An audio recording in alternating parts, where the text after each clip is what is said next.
এই বিড়ালকে কখনো আপনারা কষ্ট দিবেন না, বিড়ালকে আদর করবেন, বিড়ালকে ভালো মতো পুষবেন। বিড়াল যদি কোনো জাতির জন্য দোয়া করে, কোনো গৃহস্থর জন্য দোয়া করে, ওই সংসারের মধ্যে উন্নতি শুরু হয়ে যায়।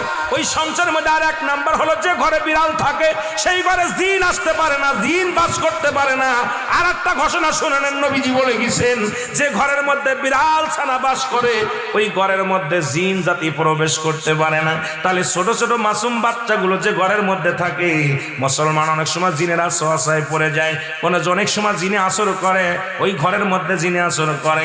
যে ঘরের মধ্যে বিড়ালকে আদর করে বিড়াল থাকে, ওই ঘরের মধ্যে বিলাই বিড়াল বিড়াল বিলাই বিলাই, এইটা যার ঘরের মধ্যে আছে এই ঘরের মধ্যে দুষ্ট জিনেরা আসতে পারে না। জোরে জোরে চিল্লায়া বলা যাবে না মারহাবা।